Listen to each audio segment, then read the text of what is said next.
Djibouti is perhaps the most fascinating country in the modern world. It's really small, and if you put it over the United States, it's actually still really small. But why does the majority of the population of this fascinating country live in the capital city, also named Djibouti? In fact, over half of all Djiboutians live in this single area. Well, the answer to my clickbait title and thumbnail that I will change later is that the country is actually an inhospitable salt desert, and there's a fucking volcano in the middle of it, which is shitty if you're trying to live. Now that the reason you clicked on this video has been answered, I'm going to steal the next 30 minutes of your life and give you a sometimes well-researched, if not a bit simplistic overview of this nation's geopolitical landscape, its history, and to be honest, whatever else I feel like talking about so I can extend the length of this video.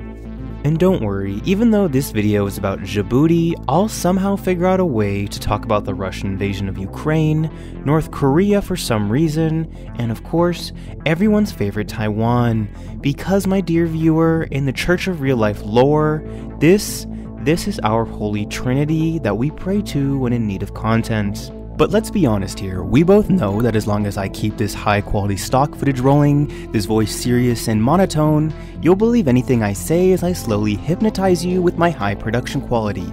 And before you know it, 30 minutes of your conscious experience will be mine forever, and you'll be injecting my exclusive Nebula and Curiosity Stream videos directly into your bloodstream like the loyal viewer you are. Djibouti lies at the center of one of the most geographically important areas on the planet, only beaten by the world's most important location, Bouvet Island, noted for its lack of League of Legends and Hearts of Iron 4 players. Djibouti's unique geographic positioning in the Horn of Africa makes it a soft power-wielding heavyweight in the region. It is vital to controlling the international flow of Nebula and Curiosity Stream subscriptions. States all over the world, especially in Europe, are forced by geography to have an interest in this small strait which acts as a choke point for commerce. Even in Djibouti's local neighborhood, its positioning is essential for its much larger, landlocked neighbor Ethiopia, who relies on Djibouti for access to the sea so it can import Curiosity Stream subscriptions. It's no wonder then why so many nations have military bases in this small but critical part of the world. But if we're truly going to understand this topic with more depth, then we have to travel back in time to the initial western migration of Turkic tribes from Central Asia into what we would call the Middle East and beyond. These many different Turkic tribes would go on to create empires and states of their own, but the one relevant to our story traveled all the way across Central Asia and established a medieval rump state of their own, which although was a small part of the larger Turkish world, would go on to become the Ottoman Empire, a massive entity spanning 3 continents based in Constantinople. But what lied ahead of Constantinople was the European portion of the Ottoman Empire, and much of the population here were Christians who didn't like being under the rule of the Muslim Turks. This would become a major source of unrest in the region. Meanwhile, the neighboring Russian Empire would gradually see itself as the protector of Christian subjects in the Ottoman world, especially as it viewed itself as the guardian of the Orthodox Church and the inheritor of the Roman legacy after the fall of Constantinople. But the conflict between these two political entities was not just a religious one, as despite what ideological or religious or moral high ground countries claim to have, the truth is that states operate in what's good for their self-interest. This is what's called realpolitik, and if you've ever played a Paradox multiplayer game, you know what it feels like. Saxony is Austrian clay. We should be allowed to have relations with the nation. No, you shouldn't. You're trying to groom out Saxony. They're just like a minor power. No, they're a minor. You're a fucking great power. You're a great power. You're like keeping him in your basement, dog. I made him. Probably because you got his clay all over him. Miners? That is all to say, it was very simply in the interest of the Russian Empire to have control over the Black Sea and expand its power into the Balkans. The propaganda and narratives simply follow along to fit their goals. If we fast forward to today, Turkey is still putting its own interests above all else, even in its own allies in NATO, as it continues to create tension with Greece over the Aegean Sea and Cyprus, meanwhile holding up Sweden from even joining NATO in the first place. And if we take a look at all these big scary arrows on the map, we can see that this is in spite of Russia's current occupation and invasion of parts of Ukraine, which has sparked a revival and expansion of NATO. But even international outrage caused by the Russian war in Ukraine is not enough to make Turkey put aside its own interests, and that's why NATO's biggest internal problem is Turkey. Now, if you're wondering why I just gave a brief overview of a part of Turkish history and managed to name drop Ukraine and NATO and Sweden and Russia, it's not because I forgot what the original topic was supposed to be. It's actually because in the year 1542, the Ottoman Empire militarily aided the Adal Sultanate, which held territory where today the modern state of Djibouti is.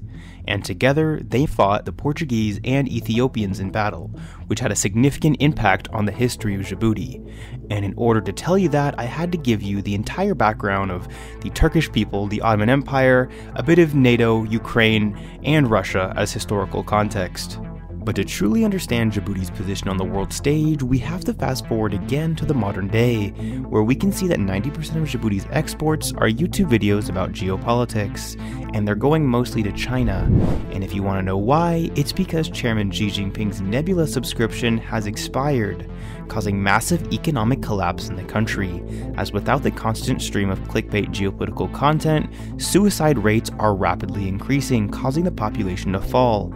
It's estimated that by 2050, China's population could drop to 5 people in total, unless someone can afford to renew Chairman Xi's subscription, and this is why China is shrinking fast. But there is one plan to save the Chinese Communist Party, and that is because it's been recently discovered that Johnny Harris is currently making geopolitical YouTube videos in Taiwan. This gives the island of Taiwan extreme value on the international stage, because it's estimated that if mainland China could reunify with the island, not only would its population maintain a healthy growth, but it would break the island chain led by the United States designed to keep the CCP isolated from the wider geopolitical YouTube market. Will China invade Taiwan next? The answer is most likely, because if you look at the map, you'll see multiple arrows pointing towards Taiwan. And everyone knows the more arrows I put on the map, the more likely an invasion happens. And to be honest, I could just keep doing this. I mean, I could add so many arrows that are so beautifully animated, it won't even matter what the Chinese Communist Party wants, they'll simply be forced to invade. But if you really want to know why the Chinese People's Republic is so good at war, it's because they have experience at it. I'm not talking about their military expansion into Xinjiang or Tibet, because those have always been historically part of China. I'm talking about the Chinese intervention in the Korean War to help the North Koreans in their unification of the South. North Korea, while failing to unify the peninsula because of a United Nations intervention, also gained valuable combat experience and would go on to create the most militarized state in the world. And to be honest with you, I don't know how North Korea is preparing to attack Ukraine, but once again, my pupils, if we pay close attention, we'll see a high number of arrows in the thumbnail, which can mean only one thing: a glorious liberation on the shores of the Black Sea to expand North Korea into Ukraine, which will promptly be renamed to West Korea. Did you catch that one, viewer? Let's look at that one more time, but a little bit slower. That's right, you thought I forgot about the point of the video again, but I didn't, because as you can clearly see, the invasion path of North Korea into West Korea clearly passes through Djibouti's territorial waters. This goes to show just how vital Djibouti's geographic positioning truly is. Even for a country as far away as North Korea, they are totally reliant on the Djiboutian government, who controls this strait, in order to facilitate their liberation of West Korea. But there's something that I've yet to mention, something that is the glorious Central African Empire, which is set to invade Djibouti at the time of this video's upload. This will have major geopolitical consequences around the world, and you can learn more about it in my Modern Conflict series, where I'm yapping for 50 minutes straight instead of yapping for 30 minutes straight.